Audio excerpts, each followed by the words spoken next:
So tell me, what's the difference between stop to do and stop doing something? Have a look at these two sentences. I stopped to smoke. I stopped smoking. Are they both grammatically correct? Yeah, sure they are. But do they mean the same thing? Well, no, they don't. So why not? Let's take a look. When we use stop plus verb ing, the activity in the ing verb stops or ends. So let's have a look at some examples. I stopped smoking because it was bad for my health. What activity ended? Right, smoking ended. When I entered the room, everyone stopped talking. What activity ended here? Yeah, talking ended. It has stopped raining. Let's go for a walk. Here, raining ended.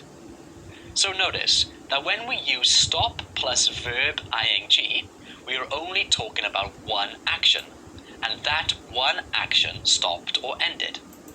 Stopped smoking is one action. Stopped talking is one action. I stopped smoking because it was bad for my health. I stopped smoking because it was best for my health.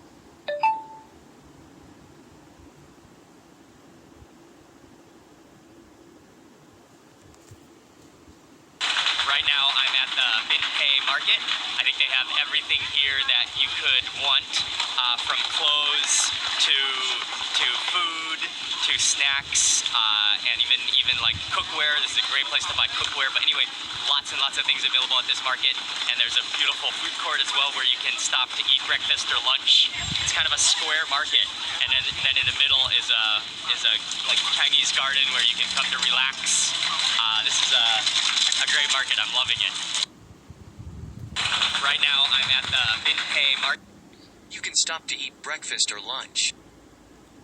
You can stop eat breakfast or lunch.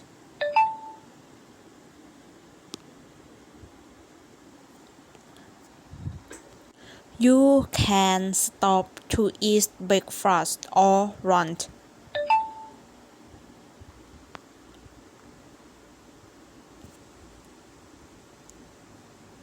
In 9th grade, Hellbent worked out every morning. One day, he had a dream that he was trying to do push-ups, but every time he would go down, a little monkey would run in to put a tiny chick under him. Hellbent didn't want to hurt it, so he would go back up. When he did, the monkey would grab the chick and run away. Then, when he'd go down, the monkey would come back. This went on for about 5 minutes. The monkey ran away again, only to come back with a cake. Hellbent woke up really confused. He stopped working out after that. In 9th, He stopped working out after that. He stopped working out after that.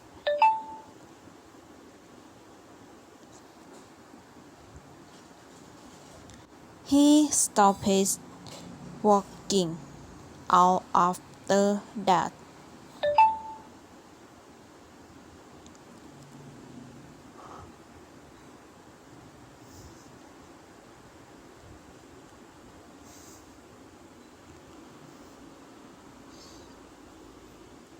Well, the first example, I've stopped buying coffee. Stop is followed by the gerund. This means the activity in the gerund form stops. So, I've stopped buying coffee because it's so expensive. I'm drinking tea from now on. In the second example, I stopped to buy a coffee this morning. The verb after stop is in the infinitive.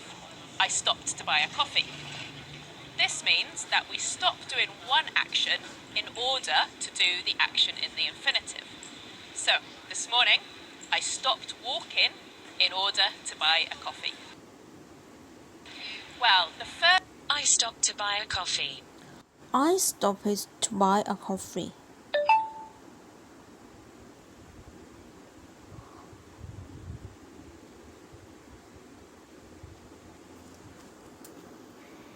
Today's English expression is a safe bet.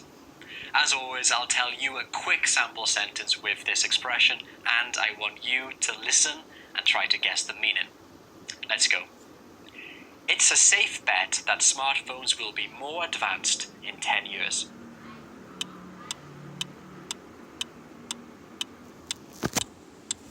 So what do you think this means? Well, a safe bet means that something will very likely happen in the future. It can be used when talking about something, like smartphones, or it can also be used when talking about someone who is certain to be good at something. For example, we hired Chris because he was a safe bet for the English teaching position. Today's English expression is a safe bet. As always, I'll tell you a quick sample sentence with this expression, and I want... He was a safe bet for the English teaching position. He was a safe bet for the English.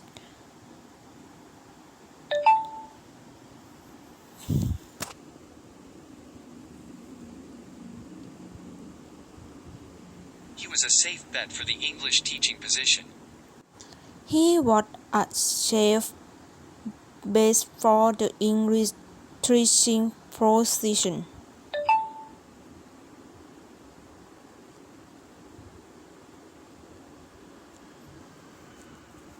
These are not Canadian, Mexican, or Brazilian, but I also feel like there is some sort of African spice here. So I wanted to say it was Thailand because it was kind of a sweet Asian thing going. What I'm going to do is I'm going to aim for the Indian Ocean because I feel like that's a safe bet.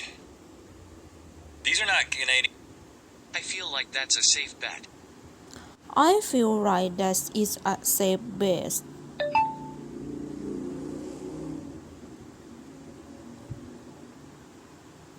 I feel like that's a safe bet.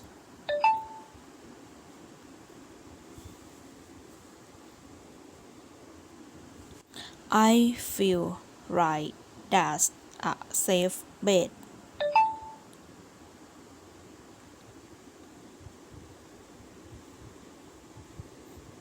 For anyone who follows me on social media, you already know how deep my love for pizza runs. I have pizza t-shirts, pizza stop motion videos. I even made an entire YouTube video about my pizza addiction. So it's safe to say that I'm obsessed.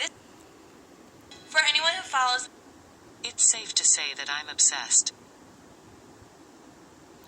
It's safe to say that I'm obsessed.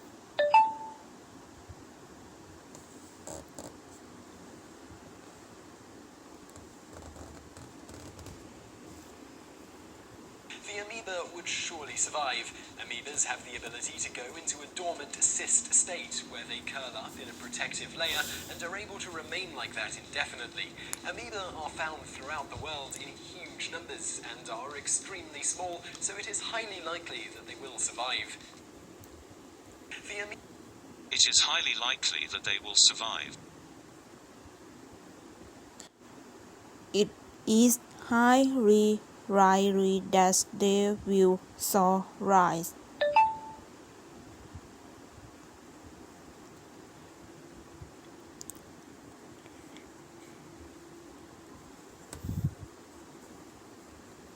In this quick English lesson, we're going to look at the phrasal verb to figure out. So this phrasal verb is a little bit easier than many others because it only has one meaning. In this quick video, we'll look at the meaning and the form of this phrasal verb. So let's start with the meaning.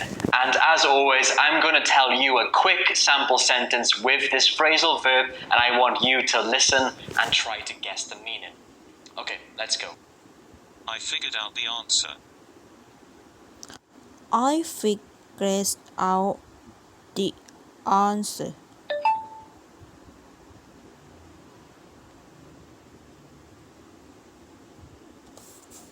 So that's pretty clear.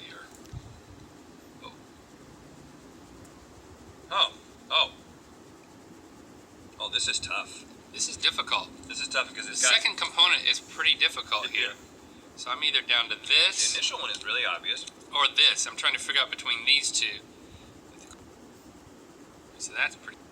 I'm trying to figure out between these two. I'm trying to figure out between these two.